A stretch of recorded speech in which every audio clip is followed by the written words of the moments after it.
Kelompok akun pertama, harta. Harta merupakan segala kekayaan yang berwujud maupun tidak berwujud.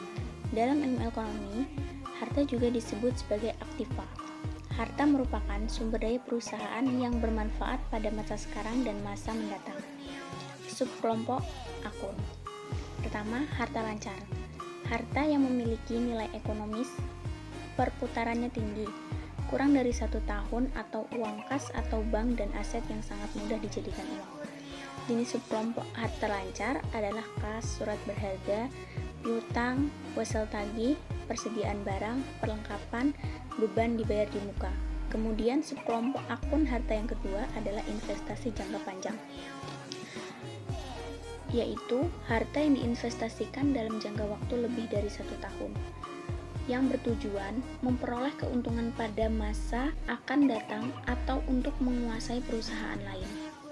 Jenis subkelompoknya adalah investasi saham dan investasi obligasi. Kemudian yang ketiga ada harta tetap, yaitu harta berwujud yang digunakan dalam operasional perusahaan dan memiliki nilai ekonomis lebih dari 1 tahun. Jenis subkelompoknya yaitu peralatan, akumulasi penyusutan peralatan, kendaraan, akumulasi penyusutan kendaraan, gedung, akumulasi penyusutan gedung dan tanah. Kemudian kelompok akun yang kedua yaitu hutang. Adalah kewajiban perusahaan kepada pihak lain yang timbul akibat transaksi pada masa dahulu. Subkelompok dari hutang yang pertama adalah harta lancar, yaitu kewajiban keuangan jangka pendek perusahaan yang mempunyai batas jatuh tempo pembayaran kurang dari 1 tahun. Jenis subkelompok dari harta lancar yaitu hutang usaha, wesel bayar, masih dibayar di muka, atau beban yang masih harus dibayar. Kemudian yang kedua, hutang jangka panjang, yaitu hutang perusahaan yang harus dibayar dalam jangka waktu lebih dari 1 tahun. Jenis subkelompoknya adalah hutang hipotek dan hutang obligasi. Kemudian, kelompok akun yang ketiga yaitu modal. Adalah sekumpulan uang ataupun barang yang bisa digunakan untuk dasar dalam melakukan suatu pekerjaan atau usaha. Modal juga merupakan hak pemilik perusahaan atas kekayaan atau aktiva perusahaan.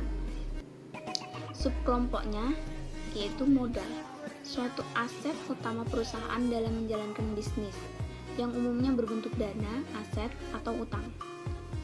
Jenis subkelompoknya adalah modal pribadi atau pemilik dan pengambilan pref. Kelompok akun yang keempat adalah pendapatan, yaitu hasil yang diperoleh perusahaan dalam menjalankan kegiatan usaha dan atau di luar usaha. Subkelompoknya adalah pendapatan usaha, pendapatan yang berhubungan langsung dengan kegiatan usaha. Jenis subkelompoknya pendapatan usaha. Kemudian yang kedua, pendapatan di luar usaha, pendapatan yang tidak berhubungan langsung dengan kegiatan usaha. Jenis subkelompoknya adalah pendapatan di luar usaha. Kemudian, kelompok akun yang kelima adalah beban. Biaya yang dikeluarkan perusahaan berkaitan dengan kegiatan usaha perusahaan untuk menghasilkan pendapatan. Subkelompoknya adalah beban usaha, pengorbanan langsung dalam bentuk arus keluar atau berkurangnya aset perusahaan yang berhubungan dengan kegiatan usaha. Jenis subkelompoknya adalah beban gaji, beban iklan, beban asuransi, dan beban perlengkapan. Kemudian subkelompok yang kedua adalah beban di luar usaha, yaitu berasal dari kegiatan di luar inti usaha perusahaan. Jenis subkelompoknya adalah beban dunia.